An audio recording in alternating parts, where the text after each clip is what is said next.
अस्सलामुअलैकुम, आप देख रहे हैं समा। मैं हूं सिद्रा मीर और मैं हूं सबा शेख। बुलेटिन में कहेंगे खुशामदीद। मरियम नवाज के मुताबिक हुकूमत के खिलाफ फैसला कुन जलसों का आगाज हो गया। पीडीएम ने फैसलाबाद के धोबी घाट ग्राउंड में पिंडाल सजा लिया, जहां शुरा की आमद जारी है। मरियम नवाज भी फैसलाबाद पहुंच गई हैं। जी हाँ, मरियम नवाज के मुताबिक हुकूमत के खिलाफ फैसला कुन जलसों का आगाज हो चुका है। पीडीएम ने फैसलाबाद के धोबी घाट ग्राउंड में पिंडाल सजा लिया, जहां इस वक्त शुरा की आमद जारी है। मरियम नवाज भी फैसलाबाद पहुंच चुकी हैं। राबता करते हैं समा के नुमाइंदे यूसुफ चीमा से। बिल्कुल यूसुफ, बताइए क्या अपडेट्स हैं आपके पास? जी बिल्कुल, इस वक्त पंडाल जो है वो सज चुका हुआ है। तमाम जितने भी यहाँ पार्टियों के लोग हैं वो यहाँ पर तकरीबन आना शुरू हो गए हुए हैं। कारकुनान की भी एक तादाद जो है पहुँच गई है, मगर अनफॉर्चुनेटली यहाँ पर अब तक मुस्लिम लीग नवाज की जानब से कोई कारकुन जो है यहाँ पर दिखाई नहीं दे रहा, ना ही उनके कारकुनान में से अब तक यहाँ पंडाल में कोई आया है।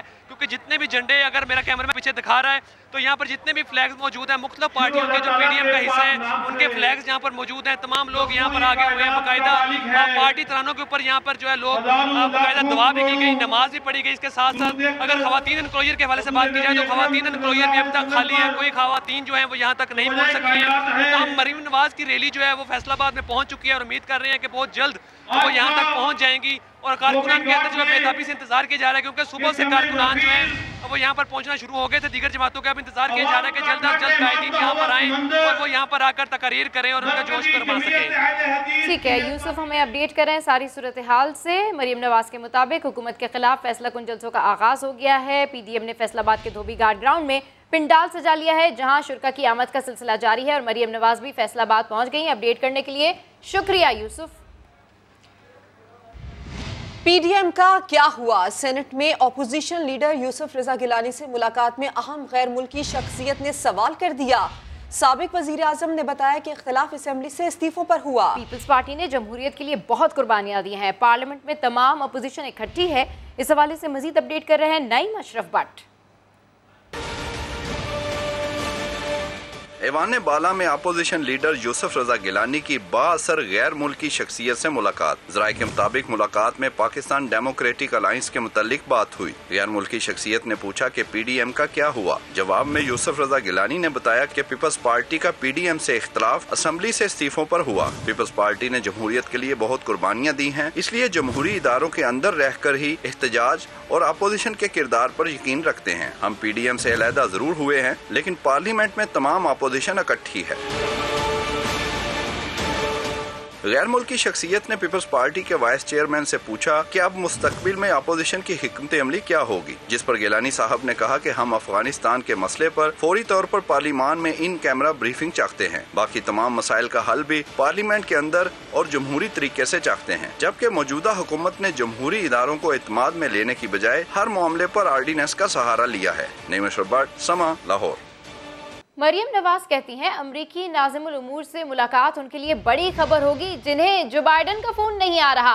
नून लीग की नायब सदर ने बताया कि उन्होंने अपने और पार्टी के तमाम तहफ़्फ़ुज़ात से अमरीकी ओहदेदारों को आगाह किया है।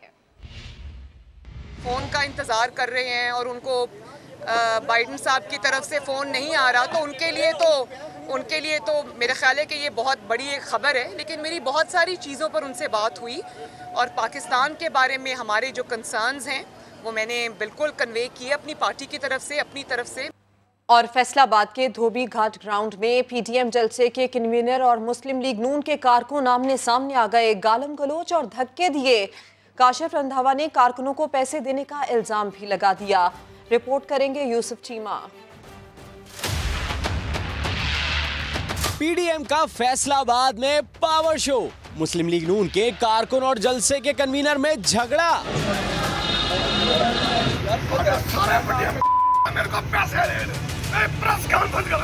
धोबी घाट ग्राउंड में सिक्योरिटी मामले पर मुस्लिम लीग कारकुनों से उलझते काशिफ रंधावा ने इन पर पैसे लेने का इल्जाम भी लगा दिया।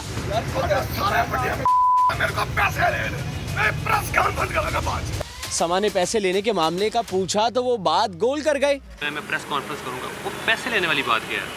वो पैसे लेने वाली बात ये है कि कुछ एक दो लड़के थे जो शाह से ज़्यादा शाह के वफादार जो थे वो अपने कर रहे थे मामला। इस तरह के एक दो लड़के और थे। ये इस वक्त हमें कोई डिस्टर्ब करना चाहेंगे तो फिर हम जलसे के बाद कायदीन से मशवरा करके आपका सारा जो है ना मामला ओपन करेंगे। इससे कबल भी काशिफ रंधावा ने मुस्लिम लीग नून के राना सनाउल्लाह पर जलसे को नाकाम बनाने का इल्जाम लगाया था। कैमरामैन कदीरुर रहमान के साथ यूसुफ चीमा, समा, फैसलाबाद। सुबह सवेरे अवाम पर पेट्रोल मिसाइल दाग दिया गया। 1 लीटर पेट्रोल 10 रुपये 49 पैसे इजाफे के साथ तारीख में महंगा तरीन 137 रुपये 79 पैसे का हो गया। डीजल और मिट्टी के तेल की कीमतों में भी आग भड़क उठी। वजारत खजाना ने ओगरा की समरी से दुगना इजाफा किया। रिपोर्ट कर रहे हैं शकील अहमद। हुकूमत का पेट्रोल बम से अवाम पर जानलेवा हमला। ओगरा ने पेट्रोलियम मसनूआत की कीमतों में यकमुश्त 5 रुपए 90 पैसे तक इजाफे की तजवीज दी, मगर वजारत खजाना ने ओगरा समरी को भी पीछे छोड़ दिया। पेट्रोल 10 रुपए 49 पैसे महंगा कर दिया गया। नई कीमत 137 रुपए 79 पैसे हो गई। हाई स्पीड डीजल की कीमत में भी 12 रुपए 49 पैसे इजाफा। वजारत खजाना के जारी करदा नोटिफिकेशन के मुताबिक मट्टी का तेल 10 रुपए 95 पैसे महंगा होने के बाद 110 रुपए 26 पैसे में मिलेगा, जबकि लाइट डीजल की कीमत में भी 8 रुपए 84 पैसे फी लीटर इजाफा किया गया। नई कीमत 108 रुपए 35 पैसे हो गई। 4 माह के दौरान पेट्रोल की मकामी कीमत में 26 रुपए 70 पैसे जबकि हाई स्पीड डीजल की कीमत में 23 रुपए तक इजाफा किया जा चुका है। वजारत खजाना ने महंगाई की आग पर पेट्रोल छिड़कने के बाद एहसान भी जता दिया कि पेट्रोलियम लेवी और सेल टैक्स कम से कम सतह पर रखकर अवाम को रिलीफ दिया गया है। इस पर वजीर खजाना शौकत तरीन सफाइयाँ देने लगे। कहते हैं IMF की एक शर्त ये भी थी कि आलमी मंडी में जितनी कीमत बढ़ेगी उतनी बढ़ाई जाए। बैनुल-अक़वामी मार्केट में पेट्रोल 10 रुपए महंगा हुआ, हुकूमत ने कोई इजाफी रकम शामिल नहीं की। बोले 7-8 माह में पेट्रोलियम लेवी टैक्स 30 रुपए से 5 रुपए पर ले आए, हम तो कुछ नहीं रख रहे। कि जो कॉस्ट है वो हमने पास ऑन करनी है कस्टमर, हम उसके ऊपर कोई एडिशन इस वक्त नहीं कर रहे। अगर आपने देखा 10 रुपए बढ़ी है इस वक्त, वो इसलिए कि इतनी ही कीमत जो है वो ओगरा ने कहा है कि इंटरनेशनल प्राइसेस में बढ़ी है, इतनी हमारी कॉस्ट बढ़ी है। बाकी मुल्क जो है उसके ऊपर भी कुछ ऐड ऑन कर रहे हैं, तो हमारा काम है, हमने कहा नहीं इस वक्त जो है 10 रुपए बढ़ जाए तो ऐड ऑन तो कर ही नहीं सकते, ठीक है।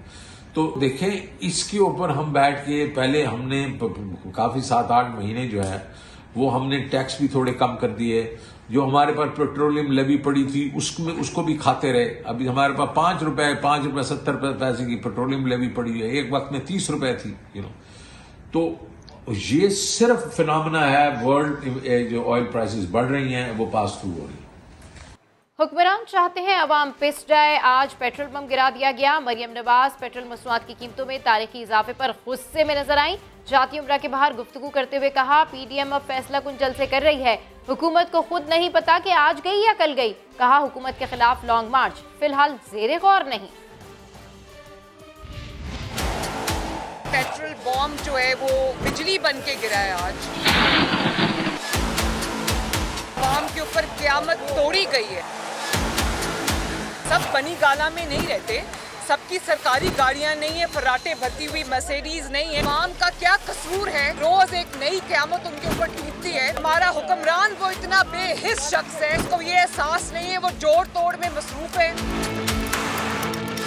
उसकी बला से कि गरीब अवाम पिस जाए, रुल जाए, खत्म हो जाए। हर किसी के पास ATMs नहीं होती, वो दोस्त नहीं होते जो आपका किचन चलाते हैं, आपका घर चलाते हैं, आपका खर्चा चलाते हैं। तो लोग कहाँ से अपना खर्चा चलाए, लोग बिजली के बिल कहाँ से दें, लोग दवाइयाँ कहाँ से खरीदें। हुकूमत को ये पता नहीं है कि आज गई और कल गई, और हुकूमत को बचाने के लिए जो हिसाब किताब और तगोदौ हो रही है, 2023 तो दूर की बात है, 2021 कंप्लीट करना जो है वो भी इनके लिए मुश्किल है। उनको नज़र आ रहा है जो रोज़ दौड़े उनकी लग रही हैं और जो हमें नज़र आ रही हैं चीज़ें, उससे it is writing on the wall. बच्चा 22 करोड़ अवाम आज जानती है कि मुल्क के साथ क्या खेल खेला गया। अब ये जो जलसा हो रहा है ये फैसला कुन जलसा हो। जो लोग डर रहे थे ना, अब उनका डर भी उतर गया। उनको पता चल गया है कि नवाज शरीफ साहब जो कह रहे थे बिल्कुल ठीक कह रहे थे। मुस्लिम लीग नून और PDM शायद लॉन्ग मार्च की तैयारी अभी नहीं कर रही है, हुकूमत खुद अपने खिलाफ लॉन्ग मार्च कर रही है। महंगी पेट्रोलियम मसनूआत का जवाज, तेल की आलमी कीमत में इजाफा, जबकि बिजली टैरिफ में इजाफे का मलबा साबिक हुकूमतों पर है।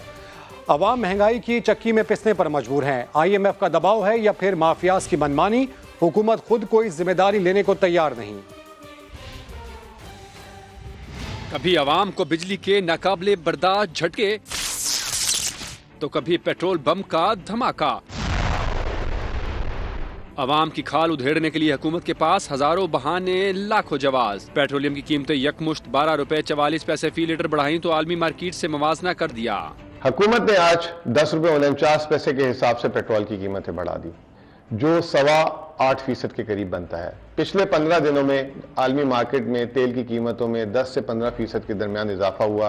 बिजली टैरिफ 1 रुपए 39 पैसे बढ़ाकर आवाम पर बिजली गिराई गई तो इसका मलबा साबका हुकूमत में लगे महंगे मंसूबों पर डाल दिया गया। माजी के किए हुए महंगे सौदों की वजह से हमें बिजली का टैरिफ बढ़ाना पड़ता है और आज भी हमें एक मरतबा फिर ये बिजली का टैरिफ जो है वो बढ़ाना पड़ रहा है। इतनी महंगी बिजली और इतनी ज्यादा बिजली जरूरत से जो लगाई गई तो अब इसका हमें खमियाजा तो भुगतना पड़ना है। पाकिस्तान में पेट्रोल 137 रुपए 79 पैसे, डीजल 134 रुपए 48 पैसे, जबकि भारत में पेट्रोल 105 रुपए और डीजल तकरीबन 94 रुपए लीटर है। भारत में बिजली का औसत यूनिट 6 रुपए 41 पैसे, जबकि पाकिस्तान में 19 रुपए 55 पैसे तक पहुँच चुका। हुक्काम के मुताबिक IMF के साथ जारी जायजा मुज़ाकरात में बिजली टैरिफ बढ़ाने की पहले ही यकीन दहानी कराई जा चुकी थी। वज़ीर आज़म बनने से पहले वज़ीर आज़म पेट्रोलियम मसनूआत की कीमतें बढ़ने पर माजी की हुकूमतों को निशाना बनाते थे और ऐसे इक़दाम को अवाम पर जुल्म करार देते थे। चलिए आपको याद दिला देते हैं कि इमरान खान माजी में क्या कहा करते थे। आप क्योंकि लोगों को पता नहीं, लोग चुप करके ये जुल्म सह जाते हैं। डीजल और पेट्रोल महंगा होता है, सब कुछ महंगा होता है। ये आपको मैं शऊर दे रहा हूँ सियासी। कभी पाकिस्तान इतना मकरूज नहीं था जितना आज है। ऊपर से लोगों के ऊपर सारा बोझ डाल रहे हैं। पेट्रोल और डीजल की कीमतें बढ़ा दी हैं। फिर से पेट्रोल के ऊपर 20% टैक्स देते हैं। ये टैक्स अवाम के ऊपर, आम लोगों के ऊपर पड़ता है। ये गुर्बत कॉज करती है। जब एक क्रिमिनल सिंडिकेट ऊपर बैठा हुआ है तो मुल्क का यही हाल होना था। नई गवर्नमेंट आए ताकि ये मुल्क के हालात ठीक करे। तो बिजली महंगी, गैस महंगा, पेट्रोल महंगा, कर्जे लेने पड़ते हैं IMF से, टैक्स लगाने पड़ते हैं अपने लोगों को, गरीब गुर्बत पैदा करते हैं। डीजल के ऊपर 80% टैक्स लगा दिया। 80% टैक्स है डीजल के ऊपर। महंगाई और बेरोजगारी के खिलाफ पीपल्स पार्टी ने इस्लामाबाद में मार्च का ऐलान कर दिया। PP रहनुमा कहते हैं अपोजिशन हुकूमत मुखालिफ तहरीक शुरू करने के लिए मुशावरत कर रही है। इस्लामाबाद से शकील अहमद की रिपोर्ट। बढ़ती महंगाई और पेट्रोलियम मसनूआत की कीमतों में रिकॉर्ड इजाफा। अपोजिशन जमातों ने हुकूमत के खिलाफ फैसला कुन मार्के के लिए सफबंदी शुरू कर दी। जियाले रहनुमाओं सलीम मांडवीवाला, पलवशा खान और ताज हैदर की इस्लामाबाद में प्रेस कॉन्फ्रेंस। बोले हुकूमत ने कौम को हाथ पांव बांधकर IMF के आगे फेंक दिया। बढ़ती महंगाई के खिलाफ तहरीक के लिए सियासी जमातें एक दूसरे से राब्ते में हैं। हम एक प्रोटेस्ट मार्च करेंगे कॉन्स्टिट्यूशन एवेन्यू पे इन इस्लामाबाद अगेंस्ट महंगाई और पीपल्स पार्टी इसको लीड करेगी। उसके बाद जो कलेक्टिवली पार्टियां मिलके तहरीक शुरू करेंगी। मुझे नहीं पता कि वो भी कंटेनर रखेंगी या नहीं रखेंगी या उनका क्या प्लान होगा, बट ये तहरीक होने जा रही है। पलवशा खान ने कहा मुईशत को तबाह करने के साथ साथ इदारों को साजिश के तहत मुतनाज़िया बनाया गया। मुल्क को, मुल्क के इदारों को, मुल्क की मईशत को और इंटरनेशनली पाकिस्तान को जिस तरीके से तनहा किया गया है, जो तमाशा हो रहा है वो इत्तफाक नहीं है, वो नाअहली नहीं है, उसके पीछे एक गहरी साजिश है। PP रहनुमा ताज हैदर ने कहा एहतसाब का काम वफाक का नहीं सूबों का इख्तियार है। उन्होंने हुकूमत को मुतनाज़ा नैब ऑर्डिनेंस और NFC समेत अहम कौमी उमूर पर इत्तफाक राय पैदा करने का मशवरा भी दे दिया। शकील अहमद, समा, इस्लामाबाद। अपोजिशन लीडर शहबाज शरीफ ने पेट्रोलियम मसनूआत की कीमतों में इजाफे को मिनी बजट का तसलसल करार दे दिया। एक बयान में कहा मिनी बजट पर मिनी बजट मौजूदा हुकूमत की मुआशी नाकामियों का मुंह बोलता सबूत है। महंगाई से आवाम की जान लेने के बजाय इमरान न्याजी इस्तीफा दें, सिर्फ इसी तरह मुल्क कौम को रिलीफ मिल सकता है। उन्होंने मजीद कहा कि रियायती नंबर मिलने के बावजूद इमरान खान मुल्क और आवाम की खिदमत में मुकम्मल नाकाम हो चुके हैं। हमजा शहबाज ने बढ़ती कीमतों पर अपना रद्द-ए-अमल देते हुए कहा मुल्क पर इस वक्त एक आसेब मुसल्लत है। भूख, महंगाई, बेरोजगारी और गुर्बत का जिन नाच रहा है। पेट्रोलियम मसनूआत की कीमतों में इजाफा, आवाम भी बिलबिला उठे। बोले इन हालात में दिहाड़ीदार तबके का जिंदा रहना मुश्किल तरीन हो गया। हुकूमत आवाम का कुछ तो ख्याल करे। ये तोहफा है जी गवर्नमेंट का। हमारे उनकी फुल कोशिश है कि जो आवाम है उसको सही दबा के पीसें। लेकिन पिस नहीं रही आवाम के पास माशाल्लाह पैसा बहुत है। मेरे 5 बच्चे हैं, मैं रिक्शा चलाता हूँ, 1800 रुपये में घर लेके जाता हूँ। मैं पेट्रोल भरवाऊँ या बच्चों को दूँ या इसका मेंटेनेंस देखूँ? अरे कुछ तो खुदा का खौफ करो। इमरान खान ने एक दफ़ा कहा था कि जब पेट्रोल महंगा हो जाए समझो हुक्मरान चोर है।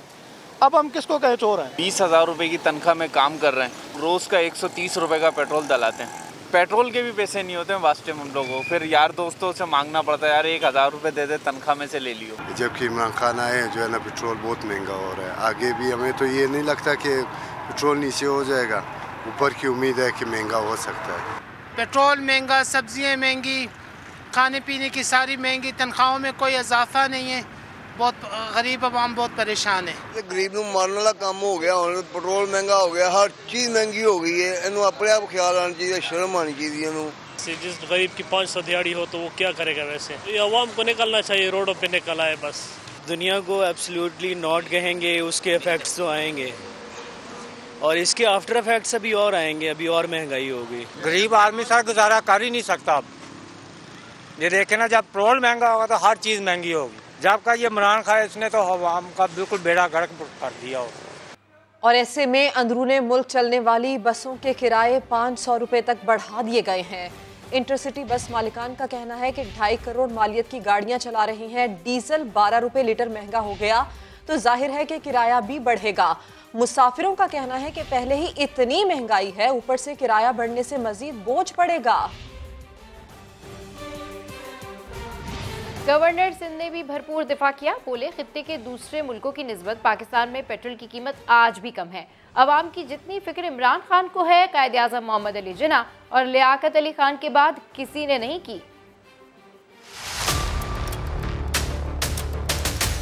इस वक्त पाकिस्तान खित्ते में सबसे कम दाम पे पेट्रोल बेचने वाले ममालिक में शामिल है।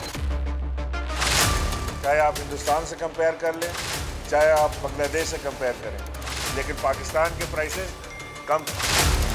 हुकूमत को इस चीज़ का एहसास है कि पेट्रोल की अब महंगाई की वजह से लोगों को तकलीफ होगी। एक चीज़ को सिर्फ देख लें कि क्या हुकूमत ने कोई नया टैक्स लगाया है जिसकी वजह से पेट्रोल महंगा हुआ है, या ये आलमी मंडी में ऑयल के दाम बढ़े हैं जिसकी वजह से पेट्रोल महंगा हुआ है। इस कदर सब्सिडाइज हुकूमत पाकिस्तान नहीं कर पाएगी जितनी सब्सिडी आप समझ रहे हैं कि होनी चाहिए। आलमी मंडी में इसके प्राइसेस कम होंगे, फौरी तौर से इसका इफेक्ट यहाँ पर भी आएगा। जितनी फिक्र इमरान खान को इस कौम की है, मेरा नहीं ख्याल के पीछे कायद आज़म मोहम्मद अली जिन्ना और लियाकत अली खान के बाद किसी ने इतनी फिक्र अपनी कौम की होगी।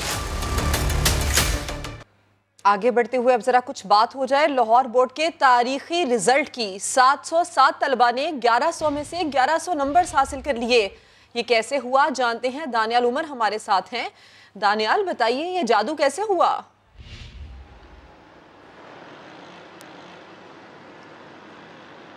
देखें, ये बिल्कुल आज की बड़ी और एक तारीखी खबर है कि कभी भी शायद पाकिस्तान की हिस्ट्री में ऐसा ना हुआ हो कि इतने सारे स्टूडेंट्स ऐसे हैं जिन्होंने पूरे नंबर लिए हैं। 707 ऐसे तुलबा हैं जिन्होंने लाहौर बोर्ड में जो मैट्रिक के इम्तहानात दिए थे उसमें पूरे नंबर हासिल किए हैं। उनके नंबर 1100 में से 1100 है, ना एक नंबर कम ना दो नंबर कम, पूरे नंबर हासिल कर लिए हैं। और ये बहुत ही ज़्यादा हैरानकुन बात है जो कि सामने आई है। और इसका सारा क्रेडिट अगर कोरोना वबा को जाए तो ये गलत ना होगा, क्योंकि प्रमोशन पॉलिसी की वजह से तुलबा जो है वो इजाफी नंबर देकर पास किए गए हैं। और चेयरमैन लाहौर बोर्ड मिर्ज़ा हबीब से जब इस बारे में हमने सवाल किया है तो उनका ये कहना है कि चूँकि जो कंपल्सरी एग्ज़ाम्स हैं जिनके अंदर मैथ्स, बायो, केमिस्ट्री, फिजिक्स शामिल हैं, इनके अंदर मुख्तलिफ इक्वेशंस होती हैं, मुख्तलिफ ऐसे सवाल होते हैं जिसमें पूरे नंबर दिए जाते हैं, उसमें नंबर कटते नहीं हैं। और उन्हीं को ही एवरेज नंबर जो है वो हमने बाकी तमाम मज़ामीन में दिए गए हैं जो कि नॉट कंपल्सरी एग्ज़ाम्स हैं,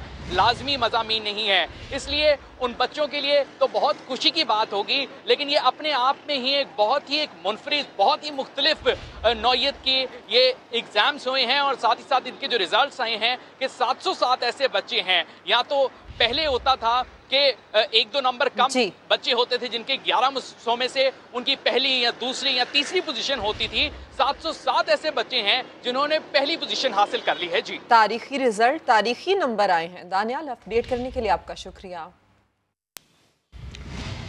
वज़ीर दाखिला शेख रशीद अहमद कहते हैं मुल्क की हालात कंट्रोल में है, अगले जुमे तक तमाम मामलात सुलझ जाएंगे। हसास इदारों को मुतनाज़ बनाने वालों को नाकामी का मुंह देखना पड़ेगा। बोले कोई हुक्मरान नहीं चाहता कि मुल्क में महंगाई हो। ईद मिलादुन नबी के हवाले से तारीखी तकारीब का ऐलान कर दिया। मुल्की माहौल ठीक है और सारी चीजें सेटल हैं। मैंने कहा है कि इस जुमे से जो कल गुजरा अगले जुमे तक सारे मसले ठीक हो जाएंगे और वो लोग जो बदख्वाह हैं हमारे अजीम अदारों के और जमहूरियत उनको एक आंख नहीं इमरान खान की भांति, वो तरह तरह की बातें करते रहते हैं लेकिन वो नाकाम होंगे। देखें ये सारी दुनिया में एक लहर चली है जिसकी हम भी जद में हैं। कोई हुक्मरान ये नहीं चाहता कि वो महंगाई हो। अब दुनिया में जो एक बहरान आया है ऑयल के प्राइसेस का, ऑडिबल ऑयल का, वीट का, एक महंगाई दुनिया से आ रही है क्योंकि हम इतनी बड़ी आबादी हैं। DJSI के मामले पर कानून क्या कहता है, वजीर कानून फरूक नसीम ने क्या जवाब दिया, आपको सुनवाते हैं।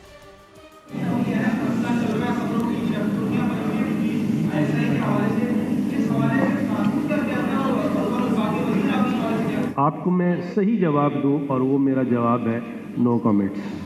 सुप्रीम कोर्ट के जज जस्टिस मकबूल बाकिर ने कहा है कि गैर जानिबदाराना सोच रखने वाले जज को हसास मुकदमात से अलहदा करने से अदलिया का तकद्दुस मुतासर होता है। सिंध हाई कोर्ट बार में खिताब करते हुए जस्टिस मकबूल बाकिर ने कहा, अदलिया को ताकत के मराकज़ से बेखौफ होकर फैसले करने चाहिए। बेंच में इख्तलाफ राय को कुचलने से निज़ाम अदल की बुनियादें हिल जाती हैं। हसास मुकदमात मखसूस जजेस को देने का अमल आवाम की नज़र में अदलिया को दागदार बना देता है। अगर जजेस की मुद्दत मुलाजमत के फैसले पसंद या नापसंद की बुनियाद पर किए जाएं तो अदलिया तबाह हो जाएगी। मुशीर बराए एहतसाब शहजाद अकबर कहते हैं शुगर मिल्स ने चीनी की ब्लैक में फरोख से 619 अरब रुपए का टैक्स बचाया। शुगर सेक्टर में सट्टेबाजों का गैर कानूनी कारोबार बंद करके सट्टेबाजी के खिलाफ बाकायदा कानून साजी कर ली है। आइंदा सीजन से गन्ने की खरीदारी को ऑनलाइन निज़ाम से मुंसलिक करने और शुगर मिल्स पर ट्रैक एंड ट्रेस सिस्टम लगाने का ऐलान भी कर दिया। 619 अरब रुपए की लाइबिलिटी इंपोज हुई तमाम शुगर इंडस्ट्री के ऊपर। 89 मिल्स हैं टोटल। अब इन तमाम 89 मिल्स में से कुछ मिल्स ऐसी हैं जिनका ऑडिट अभी तक कंप्लीट नहीं हो सका। चीनी निकलती है एक दाम की और बाजार में जाके वो उसमें 20-30 रुपए का इजाफा हो जाता है। उसको हम सट्टा, जो स्पेकुलेशन वाली प्रैक्टिस कहते हैं, तो उन तमाम सट्टाबाजों के खिलाफ ऑपरेशन किया गया कि पूरे कारोबार को, ये चूंकि इलीगल प्रैक्टिस थी, उसको रोक दिया गया। सट्टे के प्रैक्टिस को कैटेगोरिकली इलीगल करार दे दिया गया नई लेजिस्लेशन से। माजी में यही प्रैक्टिस रहा था कि जो गवर्नमेंट कीमत मुकर्रर करती थी उस कीमत पे कभी भी पैसे किसान को नहीं मिले। जो कम दाम था वो भी उसको 4-4, 5-5 साल की डिले के बाद दिया जाता था। तो जैसे गवर्नमेंट ने अपनी विल दिखाई, तमाम किसानों के तमाम वाजिबात जो है वो अदा हो गए। क्रशिंग सीजन से पहले मेजॉरिटी ऑफ मिल्स के अंदर track and trace system install हो जाएगा। इसी तरह से केन की प्रोक्योरमेंट को ऑनलाइन सिस्टम किया जा रहा है। पेट्रोलियम प्रोडक्ट्स की कीमतें अब इंटरनेशनल मार्केट के साथ मुंसलिक हैं। एक तो ये थी कि बहुत ज़्यादा इलीगल पेट्रोल पंप्स थे। 2000 से ज़ायद इलीगल पेट्रोल पंप्स जो थे पूरे मुल्क में, उनको बंद किया गया। पंजाब में शुगर मिल्स मालकान की गिरफ्तारी। शुगर माफिया ने हुकूमत को ब्लैकमेल करना शुरू कर दिया। कराची में चीनी की कीमत बेकाबू हो गई। 2 दिन में होलसेल मार्केट में चीनी 5 रुपए किलो तक महंगी कर दी गई। मजीद जानते हैं जोड़िया बाजार में मौजूद समा के नुमाइंदे रिजवान आलम से। जी रिजवान, अपडेट कीजिए। जुड़िया बाजार में मैं मौजूद हूँ। ये इस जुड़िया बाजार में 2 रोज पहले तक चीनी की कीमत जो है वो 98 रुपए फी किलो थी चीनी। यहाँ पे स्टॉक मार्केट की शेयर्स की तरह यहाँ कीमत बढ़ना शुरू हो गई है। देखते ही देखते जो है वो चीनी की कीमतों में जो है 5 रुपए फी किलो का इजाफा हो गया है। 103 रुपए फी किलो जो है वो होलसेल मार्केट में चीनी का दाम हो गया है। पंजाब में जो है क्या कहते हैं शुगर मिल्स, बड़े शुगर मिल्स मालकान को जो उठाया है, पाकिस्तान शुगर मिल एसोसिएशन के जो अहदेदार हैं उनको भी गिरफ्तारियां हुई हैं। उसको लेकर जो है वो अब ये शुगर मिल मालकान जो है, शुगर मिलों ने क्रशिंग रोक दी है, हुकूमत को ब्लैकमेल कर रहे हैं। चीनी की कीमतें एकदम शूट कर गई हैं। हमारे साथ होलसेल के एक डीलर ने चीनी के, हम उन्हीं से जानते हैं कि इस वक्त क्या कीमत है और 2 रोज पहले क्या कीमत थी। 2 रोज पहले 98 रुपए थी और आज 103 रुपए, 5 रुपए किलो का इजाफा किया गया 2 दिन के अंदर। मतलब एक ही दिन में 5 रुपए किलो का इजाफा हुआ है। हमारे साथ जो मौजूद थे चीनी के डीलर, उन्होंने भी बताया कि चीनी की कीमत बढ़ किस तरह रही थी कि अभी 99, 100, 101, 102, 103, 104 तक भी पहुंच गई थी। आज थोड़ी सी 103 पे यहाँ पे बिक रही है। तो चीनी की कीमतों में जो है वो आग लगी हुई है और चीनी की कीमतों को पर लगे हैं। जी रिजवान अपडेट कर रहे थे। कातिल डेंगू के डंक बढ़ते ही जा रहे हैं। 4,500 से जायद केसेस के साथ सिर्फ लाहौर पंजाब भर में सबसे टॉप पर है। खैबर पख्तूनख्वा में भी डेंगू काबू में नहीं आ रहा, जहां एक दिन में डेंगू ने मजीद 229 अफराद को काट लिया।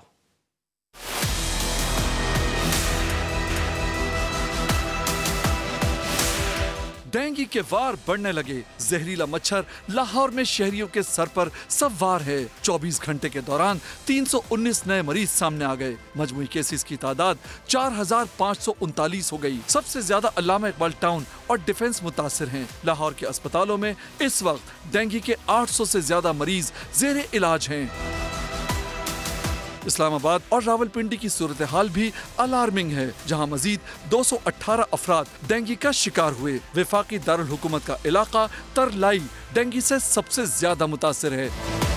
खैबर पख्तूनख्वा में भी डेंगू से मुतासर अफराद की तादाद दिन ब दिन बढ़ती जा रही है। एक दिन में मजीद 229 केसेस रिपोर्ट हुए। सूबे भर में डेंगू से मुतासर अफराद की तादाद 3,796 हो गई। पेशावर में 121 अफराद में डेंगू वायरस की तस्दीक हुई है।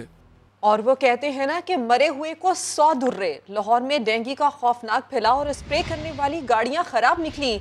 डेंगू मार स्प्रे हो ही ना सका, लेकिन खराब गाड़ियों ने बगैर चले और बगैर स्प्रे लाखों रुपए का फ्यूल पी लिया। गाड़ियों से सामान तक निकाल लिया गया और टाउन हॉल में खड़ी बेकार गाड़ियों की जाली मरम्मत के लाखों रुपए के बिल्स भी वसूल कर लिए गए। समा की खबर पर वजीर सेहत यास्मीन राशिद ने नोटिस लेकर स्पेशल सेक्रेटरी से रिपोर्ट तलब कर ली। दानियाल उमर की रिपोर्ट देखिए। डेंगू मच्छर लाहौर के अंदर मार रहा है लोगों को मुतासिर कर रहा है, उसकी किसी को फिक्र नहीं है।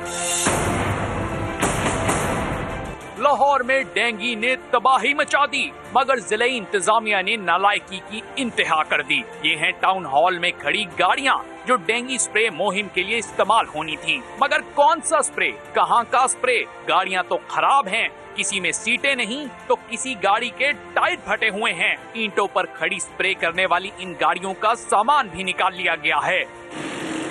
सोने पर सुहागा। डिस्ट्रिक्ट हेल्थ अथॉरिटी के मुलाजमीन ने इस मामले को भी माल बनाने का मौका समझ लिया। गाड़ियों में तेल भी डलता रहा और मुरम्मत भी होती रही। लाखों रुपए का काम हुआ, मगर सिर्फ कागजों में। जिले इंतजामिया ने मामले पर अनोखी मंतक पेश कर दी। कहा कि ये गाड़ियां कुत्ता मार मुहिम की हैं, जिनको ठीक कराने के लिए तखमीना लगाया जा रहा है। वजीर सेहत पंजाब यास्मीन राशिद ने समा की खबर पर नोटिस लेते हुए स्पेशल सेक्रेटरी सेहत सालेहा सईद से रिपोर्ट तलब कर ली है। कैमरामैन मोहसिन इकबाल के साथ दानियाल उमर, समा, लाहौर। और बताएं आपको सिविल अस्पताल के हवाले से, जहां 2 खवातीन की लाशें तब्दील कर दी गई। 2 रोज कबल मेडिकल ICU में इंतकाल करने वाली 40 साला अरोना की लाश गलती से लाड़काना पहुंचा दी गई। दूसरी खातून की लाश सिविल अस्पताल में मौजूद है। कुछ देर कबल समा के नुमाइंदे शाहनवाज सिविल अस्पताल में मौजूद थे, उनसे मजीद जानते हैं। जी शाहनवाज। देखिए, मैं इस वक्त सिविल हॉस्पिटल में मौजूद हूँ। यहाँ पर एक अनोखा वाक़या पेश आया है। लाशों को तब्दील कर दिया गया है। यहाँ पर मेरे साथ नरेश कुमार मौजूद हैं, इनके साथ ये सारा वाक़या पेश आया। इन्हीं से जानते हैं कि सारा वाक़या कैसे पेश आया है, हुआ क्या यहाँ पर। सर, ये करीबन 11:30 पे डेट हुआ था, तो 1 बजे लोगों ने मुझे बॉडी दी, तो हम लोग उसको घर पे जब सर्द खाने में लेके गए, तो वहाँ से सुबह घर पे लेके आए। जो घर पे लेके आए तो उसका कपड़ा हटाया, तो मेरी छोटी सिस्टर है, तो उसने बोला भैया ये हमारी बहन नहीं है। मैंने बोला क्यों? बोला ये हमारी बहन नहीं है, हमारी बहन हो नहीं सकती, ये कोई और हमको दे दिए है। फिर उस टाइम भी हम लोगों ने सर खाने में रब्ता किया, तो वो भी कंफ्यूज हो गए। बोला हमारी तरफ से कोई शिकायत नहीं आई है। तो फिर हमने पक्का कर लिया कि उधर से सिविल से ही हो जाए है, तो सिविल से ही हुआ। तो हम सिविल पे आए, तो उसने बोला जल्दी आप बॉडी लेके आओ, तो आपको लेके आओ और आपको जल्दी हम आपको दे रहे हैं। तो मसला ये हुआ।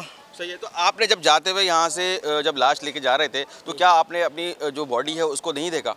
नहीं सर, बिल्कुल कपड़ा बनता है नहीं, लेकिन नहीं देखा। वो क्या बिल्कुल सील किया हुआ था कपड़ा, जो नहीं जो बांधा जाते हैं, कफन बंधा हुआ था, उन्होंने चेक नहीं किया। अच्छा, हमने आपकी दूसरी जो जहाँ से आपकी बॉडी तब्दील हुई है, वो कौन लोग हैं, उनसे कैसे रब्ता हुआ, फिर कैसे जो है आपकी बॉडी का पता चला कि यार वापस हमारी बॉडी आ रही है? क्या तो ये सिविल ने करवाया सर। सिविल ने बोला, तो हमने सिविल में फ़ोन किया था नहीं, बोला महाराज ये हमारी बॉडी नहीं है। तो बोला आपकी बॉडी तो बदली हो गई है, आप लेके आओ, वो अपने बॉडी आपका वजह ले जाओ। कह नहीं सकते किसी भी गलती, अभी क्या कर सकते हैं। अभी शायद कुछ हम भी हमारी गलती थी, हमने भी नहीं चेक किया, और फिर जो लेके गए हमारी बॉडी उसने भी चेक नहीं किया और डॉक्टरों ने भी चेक करने नहीं दिया। इनकी जो बॉडी है वो इस वक्त लामशोरा पहुंच चुकी है, वहां से वो अभी वापस कराची की जानिब आ रही है। इनका ये कहना है कि ये इनको नहीं मालूम कि गलती किसकी है। ऐसे में इस बात का ख्याल रखें कि जब लाशें वसूल करें तो चेहरा ज़रूर देखें। शाहनवाज, तफसील के लिए आपका शुक्रिया। सरबरा पाक सरजमीन पार्टी मुस्तफ़ा कमाल ने कहा है कि सिंध हुकूमत कराची के 2 अस्पतालों का कंट्रोल भी ले रही है। सवाल किया कि क्या सिविल अस्पताल कराची की हालत बिल्कुल ठीक हो गई है? Karachi institute of heart diseases और अब्बासी शहीद अस्पताल को प्रोविंशियल गवर्नमेंट के अंडर में दिया जा रहा है। 3 महीने के अंदर वो सूबाई हुकूमत का हिस्सा बन जाएंगे। क्यों भाई? जो प्रोविंशियल गवर्नमेंट के अंडर में ये सिविल अस्पताल है, यहाँ पर बड़ी दूध की नहरें बह रही हैं, यहाँ पर बड़ा अच्छा निज़ाम चल रहा है। या सिंध में एक बच्चे को लाड़काना में कुत्ता काटता है और वहाँ से लेकर कराची तक उसको कोई अस्पताल नहीं मिलता, रास्ते में तमाम डिस्ट्रिक्ट्स को क्रॉस करके आता है और यहाँ पर उसको वैक्सीन मिलती है, लेकिन इतनी देर हो चुकी होती है कि उसकी जान चली जाती है। तो आप अब्बासी शहीद और KIHD को लेकर जो है वही करना चाहते हैं जो आपने सिविल अस्पताल का काम कर रखा है। फिल्म स्टार शान ने हुकूमत से मुतालबा किया है कि वो रूस, चीन और सऊदी अरब से कल्चरल डील्स करे। अगर जंगी मशकें हो सकती हैं तो कल्चरल एक्सचेंज भी बहुत ज़रूरी है। उन्होंने कहा कि हमें अपनी फिल्म को एक्सपोर्ट करने के लिए नई मंडियाँ और मार्केट्स ढूंढनी है। हुकूमत फिल्म पॉलिसी लॉन्च करे, दूसरी मंडियाँ ढूंढनी है, मार्केट्स ढूंढनी है जहाँ पे हम अपनी फिल्म को एक्सपोर्ट कर सकें। जो प्रोड्यूसर्स हैं उनको इकट्ठा करें और उनको इकट्ठा करने के बाद उनसे तहफ़्फ़ुज़ात का पूछें। हर हुकूमत में यही होता है हमारे साथ कि एक पॉलिसी बनाई जाती है और फिर वो पॉलिसी रहती जो है वो हुकूमत नहीं रहती। कृषि जो है वो जिस तरह की बनाती हैं पॉलिसीज़ और जिस तरह की पॉलिसीज़ बन के आगे आती हैं, हमें तो आज तक नहीं पता चला कि कौन सी पॉलिसी किसके फ़ायदे की बात हो रही है। इसमें इतनी कौन सी सीक्रेट बात है जिसको हम बता नहीं रहे हैं। हमें पॉलिसी लॉन्च करनी चाहिए और बताना चाहिए लोगों को कि ये पॉलिसी है। पाकिस्तान के जो कल्चरल बॉर्डर्स हैं उस पर भी एक फ़ौजी दस्ता हमारे जैसा तैनात है। हम सोल्जर्स हैं कल्चरल के। इम्पैक्ट जो है वो सिर्फ 1 बेल्ट 1 रोड नहीं है, बल्कि 2 कल्चर्स इमर्जिंग इन 1 कल्चर। पाक चीन दोस्ती है, उसके ऊपर फिल्म्स बननी चाहिए। और रशियन ब्लॉक एक नया है, आई थिंक रशिया के साथ हमारी डील्स होनी चाहिए। तो कल्चरल एक्सचेंज बहुत ज़रूरी है। तो मुझे लगता है कि रशिया के साथ, सऊदी अरेबिया के साथ और चाइना के साथ हमारी जो कल्चरल डील्स हैं वो होनी बहुत ज़रूरी है।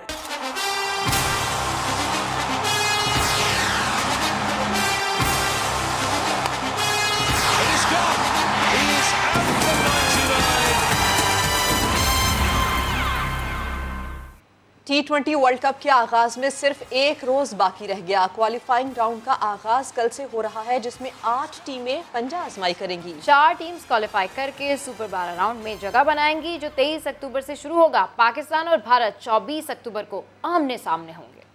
दुबई में मौजूद कौमी स्क्वाड के कोरोना टेस्ट मनफी आ गए। ट्रेनिंग की इजाजत मिल गई है। खिलाड़ी कल ICC क्रिकेट एकेडमी में प्रैक्टिस करेंगे।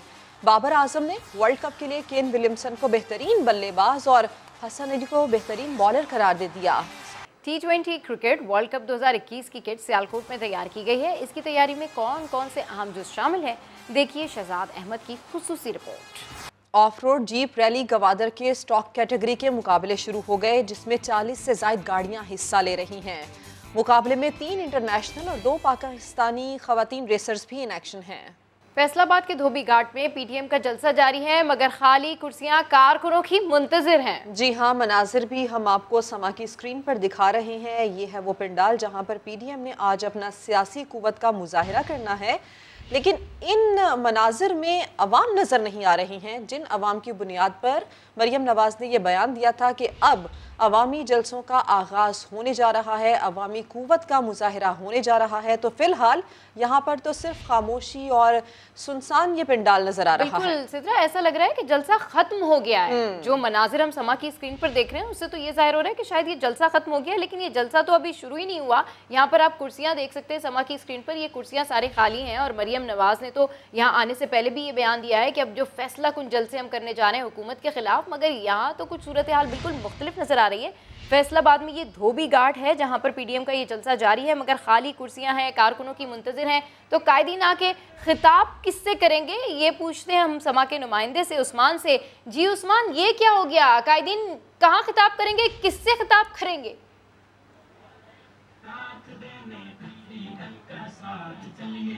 उस्मान, फैसलाबाद के धोबी घाट में पीडीएम का जलसा जारी है, मगर खाली कुर्सियां कारकुनों की मुंतज़िर हैं और इस जलसे के हवाले से कहा जा रहा था कि जलसा जो है एक फैसला कुन जलसा साबित होगा। मरियम नवाज ने भी यहां पर पहुंचना था और पीडीएम की जानिब से भी उन्होंने कहा है कि जो अब पीडीएम है बहुत ज़्यादा मुतारिक हो जाएगी, मज़ीद जलसे करेगी, हुकूमत के ख़िलाफ़ मज़ीद कैंपेन करेगी।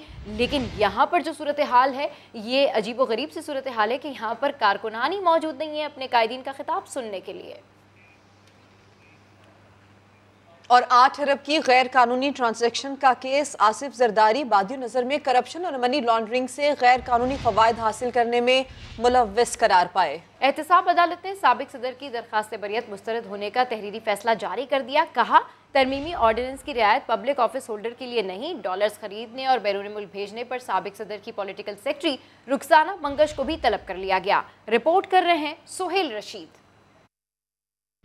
Asif Ali Zardari public office holder रहे, ये तस्लीम शुदा हकीकत है। करप्शन और मनी लॉन्ड्रिंग के इल्जामात भी उसी वक्त के हैं जब वो सदर थे। नैब के तरमीमी ऑर्डिनेंस का इतलाक उनके केस पर नहीं हो सकता। एहतसाब अदालत ने जाले कैद की दरखास्त बरियत मुस्तरद होने का तहरीरी फैसला जारी कर दिया। जज असगर अली की जानिब से जारी फैसले में कहा गया कि नैब के मुताबिक साबिक सदर ने कराची में खरीदे गए घर की कीमत कागजात नामजदगी में कम जाहिर की। असल कीमत छुपाने का मकसद गैर कानूनी रकम छुपाना था। फैसले में कहा गया कि शवाहिद पर वकील सफाई के उठाए गए एतराजात को ट्रायल में ही देखा जा सकता है, इस स्टेज पर नहीं। बरियत की दरखास्त काबिल समात ही नहीं। दूसरी जानिब आसिफ जरदारी की पॉलिटिकल सेक्रेटरी रुखसाना मंगश भी फिर से नैब रडार पर आ गईं। नैब रावलपिंडी ने 19 अक्टूबर को मनी लॉन्ड्रिंग के इल्जामात पर तलब कर लिया। नोटिस में कहा गया कि आपके जराए आमदन नहीं, लेकिन आपने 2013 से 15 के दौरान मार्केट से $2,84,000 खरीदे, जबकि बैरून मुल्क अकाउंट में भी $3,43,000 भेज रखे हैं। पेश होकर वजाहत दें। नैब तरमीमी ऑर्डिनेंस के बाद अदालतों में जेर समात केसेस बुरी तरह मुतासर। इख्तियार समात का बखेड़ा खड़ा होने पर इस्लामाबाद में मुकदमा टेनिस बॉल बनने लगे। जाली अकाउंट्स के पिंक रेजिडेंसी रेफरेंस में गवाह का बयान तक रिकॉर्ड ना हो सका। अदालतों से फ्रॉड के रेफरेंस नैब को वापस मिलना भी शुरू हो गए। करप्शन और फ्रॉड की तफ्तीश कौन करेगा? ट्रायल किस अदालत में चलेगा? नैब तरमीमी ऑर्डिनेंस के बाद अदालतों में अहम सवालात उठ गए। इस्लामाबाद में सेशन जज कामरान बुशारत मुफ्ती ने नैब कोर्ट से मुंतकिल केस फाइल दोबारा एहतसाब अदालत के जज मोहम्मद बशीर को भेज दी। कहा केस से मुतल्लिका इदारे की रिपोर्ट न होने पर ये अदालत अपना दायरा इख्तियार इस्तेमाल नहीं कर सकती। कानून के मुताबिक एहतसाब अदालत केस नैब को वापस करे, फिर नैब देखे कि तरमीमी ऑर्डिनेंस के तहत ये केस किसे भेजना है। केस अगर पुलिस को भेजा गया तो सेशन कोर्ट में तफ्तीशी रिपोर्ट पुलिस ही देगी। एहतसाब अदालत में पिंक रेजिडेंसी रेफरेंस की समाअत के दौरान भी तरमीमी ऑर्डिनेंस आड़े आ गया। वकलाए सफाई ने नैब के दायरे इख्तियार पर इतराज उठा दिया, जिसके बाइस नैब गवाह रसूल बख्श लगारी का बयान कलम बंद न हो सका। अदालत ने नैब के दायरे इख्तियार पर दलाइल के लिए समाअत 27 अक्टूबर तक मुलतवी कर दी। अदालतों से फ्रॉड के रेफरेंस नैब को वापस भेजने का सिलसिला भी शुरू। फ्लैट्स में सरमायाकारी के नाम पर फ्रॉड का केस रावलपिंडी की एहतसाब अदालत ने वापस कर दिया। तफ्तीशी अफसर को मामला 10 रोज में मुतल्लिका अदालत भेजने की हिदायत भी कर दी गई।